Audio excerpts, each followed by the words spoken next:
زوجها فجلست ترعى أولادها وتربيهم تربية صالحة. أختي الكريمة، إن الإسلام كله يضرب بكلمة واحدة وهو الاستقامة. فالاستقامة تفضي إلى السلامة. الاستقامة أختي الكريمة استقامة اللسان.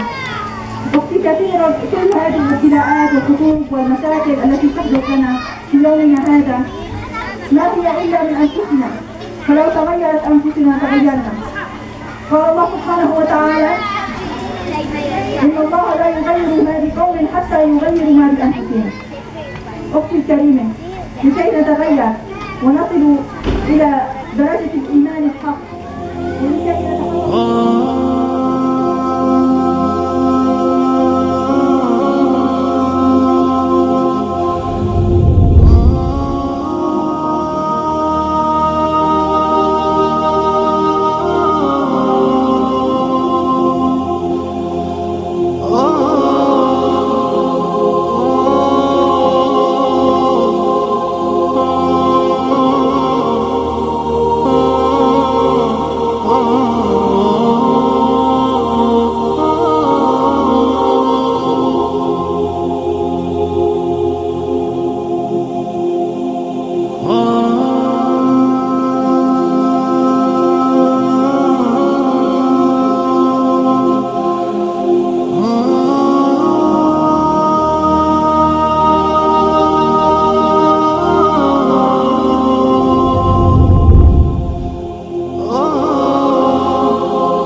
وسورياه وأي قلب من فطر ألما عليك وأي عذر للبشر.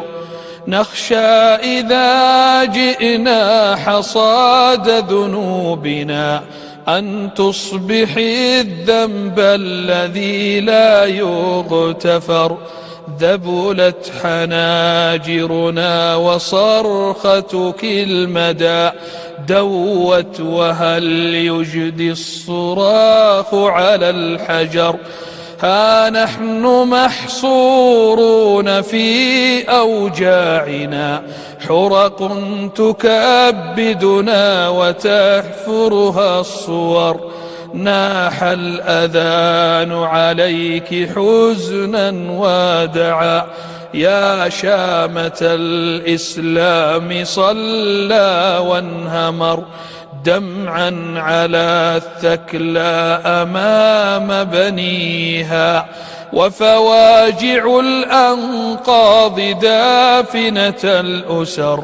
في كل حين تقتلين ولحظة كم مات منك الآن في ذعر البصر. كم حمزة صليت عنها دمائه كم درة ودعت يا أم الدرر.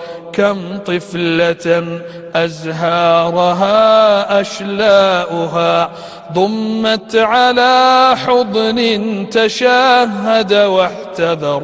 ومنازلا هدت على شهدائها ومساجدا هينت بأكفر من كفر. نخشى إذا جئنا حصاد ذنوبنا أن تصبحي الذنب الذي لا يغتفر.